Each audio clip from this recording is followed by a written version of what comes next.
Hi, it's ChickenboneJohn in the UK here. The self-proclaimed, or proclaimed by others, godfather of the Cigar Box guitar. Okie doke, I'm here with a few guitars that I've just built. I've been very busy building custom guitars for other people, so I haven't really had much time to make any guitars for sale. But here are a few, and I'll play a little bit, but I'll just talk about the way I build these things. If you're not familiar with a Cigar Box guitar, it's really a stripped down instrument. 3 strings, you only need 3 strings for a chord. These are tuned even simpler. These are just tuned as a power chord, a 5th chord. So I've got a root, an octave on the top, and a 5th in the middle. So you've always got a chord.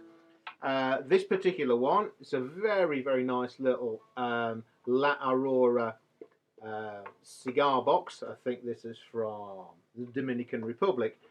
And what we've got on this, we have got a Telecaster style pickup. We've got a floating bridge, which is made out of oak. We've got a tailpiece, trapeze tailpiece, which is aluminium or aluminum for our American brethren, with a little veneer cover to match the neck. The neck is a 5-part laminated neck, which is which is ash and mahogany, with a mahogany fretboard on this, median nickel silver frets, inlay position markers, edge markers on the side, a decent set of enclosed machine heads, Fender style bone nut. In here we've got alpha potentiometers, volume controls, so you've got tone and volume, and sound holes. As you can see, it's quite the neck on this, although they're relatively narrow that way, the string widening spacing is very generous, much more generous than you'd find on a regular guitar. Parallel neck, the strings do taper out slightly at the bridge, but we've got a nice substantial thickness in the neck there. Laminated, decent thickness means these won't warp. And we've got a good heel in here and where it comes into the body. So these are robust little instruments. That's one I've just done.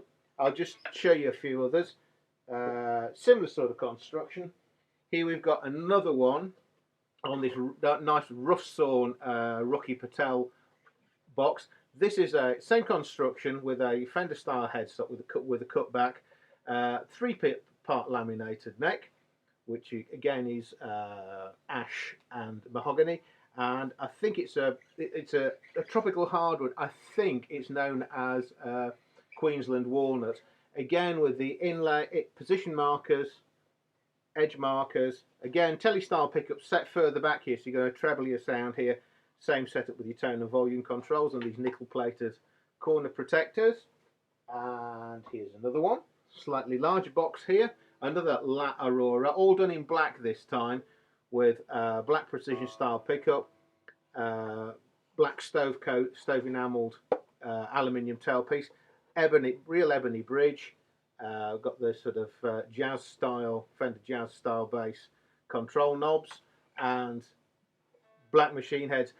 On my guitars, I don't use any of this cheap, flimsy, open back machine heads. This particular neck, that's a one piece from a piece of Kaya or light mahogany, with a Gibson style headstock cut from the solid, with a proper volute to strengthen the neck. Again, bone nut. The action on these is set so that it's sort of medium height, so there's no problem at all fretting it.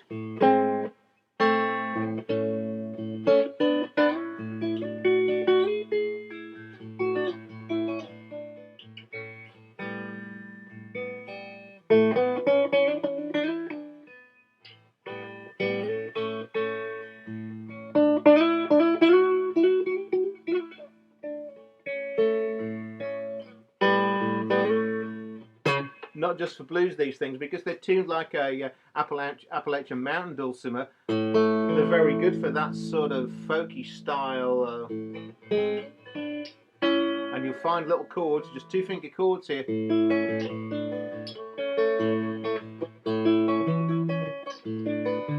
Just bringing in the bass there, hooking the thumb up. or you can do something more funky.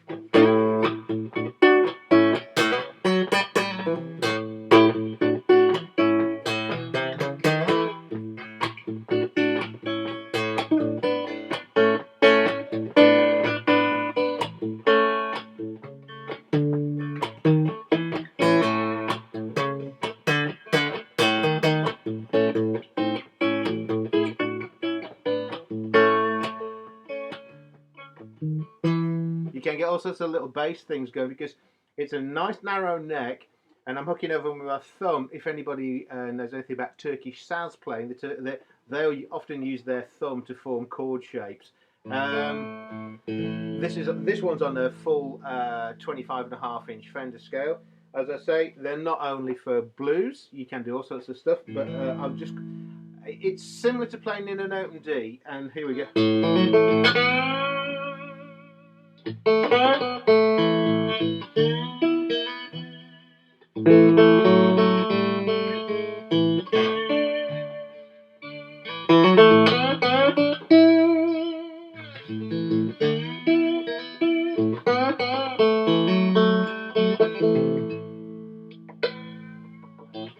Put some dirt on the amp for you.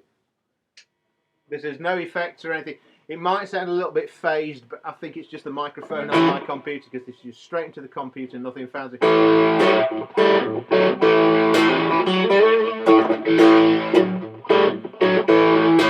valves on this, it's just a solid state amp. It's my little sessionette.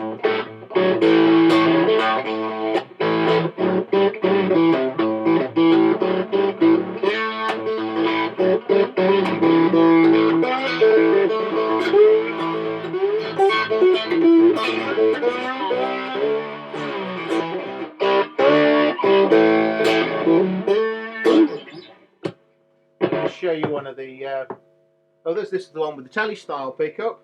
It's probably a little bit more nasal. This is a slightly shorter scale. This is a 24-inch scale.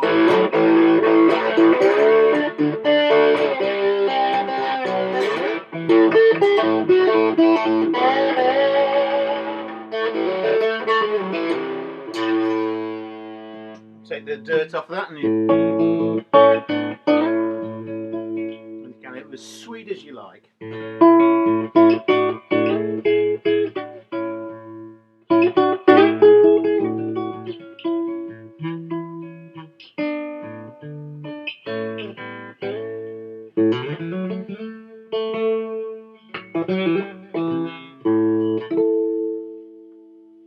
And here's another one. Again, just finished. So I've this is tuned slightly lower.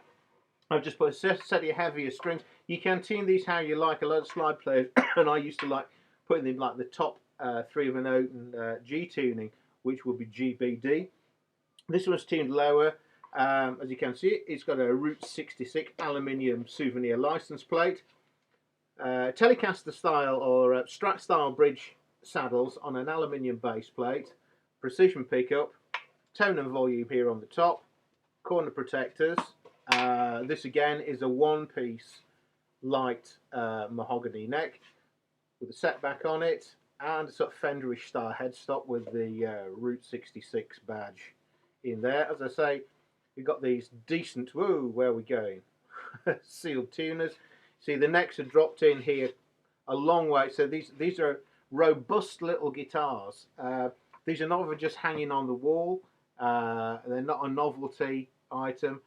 I've made hundreds and hundreds. I'm just finishing these off, and I mean, I'm in the 386, nearly 400 guitars that I've made.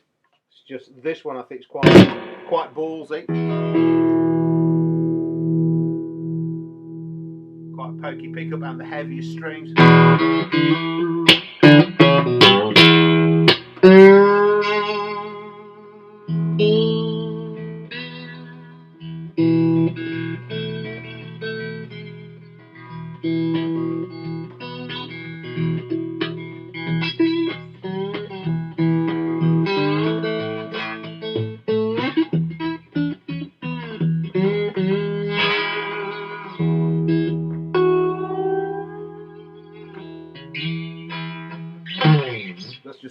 14 channel, so that's a very pokey pickup in this one. They're great fun to play. If you're a regular guitar player and is worried about changing from learning all those, you're relearning chords, because it's basically an open power chord, just putting a finger across will give you a chord, and then the rest you can work out very, very easily.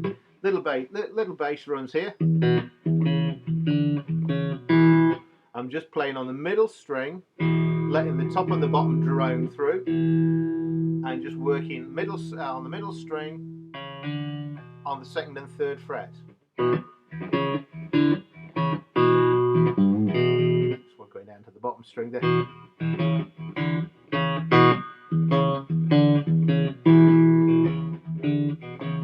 Nice and easy. And you can add a little bit of slide on the top.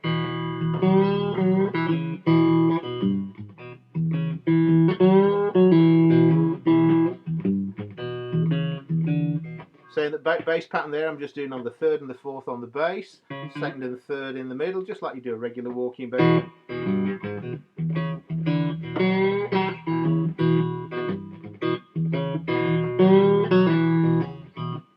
Then just move it up in a blues progression using the 5th and the 7th fret.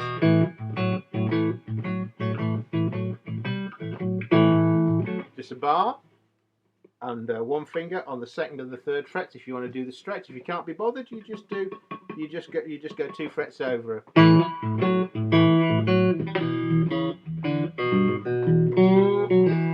Up to the 7th, 5th.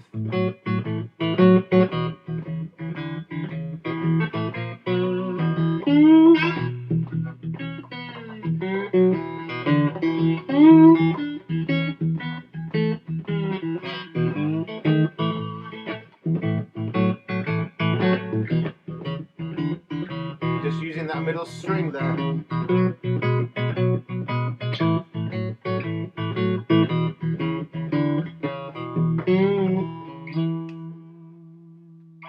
So the whole thing is very, very simple. So if you're an established guitar player, it's an easy transition. You just have to throw away the chords and listen. That's the most important thing.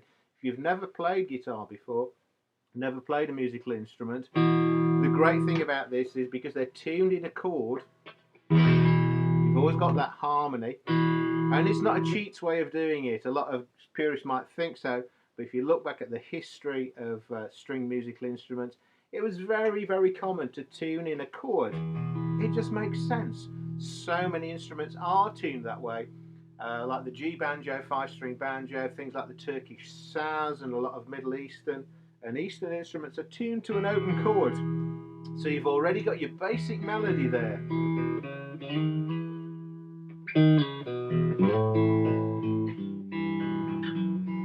And only having 3 strings means you don't have to think too much about it.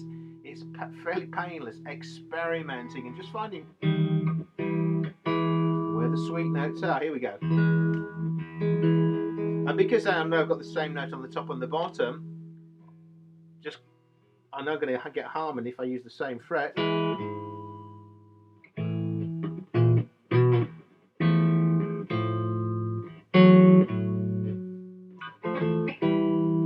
Anyway, so that's my guitars. These things they're not novelty items, they're not toys. I've been building these for years. I know there are a lot of people who are making cigar box guitars. There's some very good cigar box guitar makers out there. In the UK, you don't need to go to the States, but also the people in the States, but I send these out worldwide, so I do send them up to Japan, America, Canada, Australia, New Zealand, all across Europe. These are properly constructed. As I say, they've got a neck, separate fretboard, proper frets, hard nickel silver frets, proper position markers, decent machine heads. The geometry of the head's right. There's no sort of things held in by nails or screws. Proper bridges, either as a traditional sort of floating bridge like that, or the telly style bridge as per that. You will get guitars that are much cheaper, much cheaper, but these play. And I do it. I pride myself in doing it right. So as I say, if you want the experience of somebody who's built nearly 400 guitars in county. By the time you watch this, it may well be past 400. You can catch me at guitar shows up and down the country, or go to my website chickenbonejohn.com, or have a look on eBay if I've got any stuff there. So bye for now. If you've got any questions, just send me a message on here or a mail at chickenbonejohn.com. Thank you for your kind attention. Good night.